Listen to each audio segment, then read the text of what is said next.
Hello friends welcome to मोर मजा take YouTube channel. तो आज आपण मैंने वीडियो माध्यम जानवे कि आपणकर आधार कार्ड सहित आपणकर क्यों बैंक अकाउंट लिंक अच्छे आपड़ केमी चेक करेंगे। तो आजिकल तो समस्त पाखे 2, 3, 4टा अकाउंट रही तेज आपणकर क्यों अकाउंट लिंक अच्छी और आपड़ समस्ते जानते जेकोसी सरकार तरफ जेकोसी स्कीम टंका आसी थाए तो से सब टंका आधार कार्ड मध्यम ही आसी थाए। तो डायरेक्ट अकाउंट को एठारे पठाई न था। तो जमीती आपंकर रही पीएम किसान योजना पीएम आवास योजना एमती कि एवं जो सीएम किसान नुआ योजना आसवाक जाऊँगी से भी एवं आधार कार्ड मध्यम ही आसो। तो सरकार तरफ जिते गुड़े स्कीम टंका आसी थाए सब आधार कार्ड मध्यम ही आसी थाए। एवं जदि आपंकर बैंक अकाउंट आधार कार्ड सहित लिंक नहीं ता भी आप चेक कर जापर।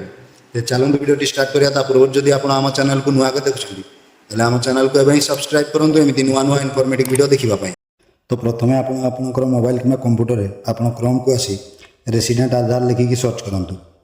सर्च कलापर फास्ट लिंक रे UIDAI रो फास्ट लिंक रे क्लिक करूँ। क्लिक कलापर आप resident.uidai.gov.in पोर्टाल को आसीजे। एठारे आप लॉगिन रे क्लिक करूँ। लॉगिन रे क्लिक कलापर login to Aadhaar OTP page टी सह तो ये आपको आपंकर आधार नंबर एवं यही कैप्चर टी को दे लॉगिन विथ OTP रे क्लिक करूँ। लॉगिन विथ OTP रे क्लिक कलापर आपंकर आधार कार्ड सहित जो मोबाइल नंबर टी लिंक थी तो सही नंबर को गोटे OTP आसो। तो सही OTP टी को एठारे आपन दियंतु एवं लॉगिन रे क्लिक करूँ। लॉगिन रे क्लिक कर सारिया पर आपन एमिति पेज को चली आसिबे। एठारे आपनकर आधार डिटेल्स मध्ये देखि परिबे।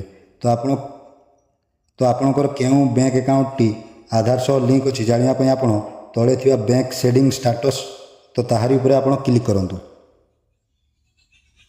तो क्लिक कलापर देखिपे congratulation your Aadhaar bank mapping has been done. तो ये आपंकर आधार नंबर बैंक नेम जोटा आपंकर आधार कार्ड सहित लिंक थी आपंकर एठारे शो हो एवं आपण बैंक सेडिंग स्टाटस देखिपारे एक्टिव अच्छी कि अनएक्टिव अच्छी ताहा जानीपारे एवं आपंकर बैंक अकाउंट टी केबे अपडेट होइछि से डेट टी एठारे जानीपारे। तो एमती प्रोसेस आपणकर आधार कार्ड सहित लिंक थिबा बैंक अकाउंट चेक करें।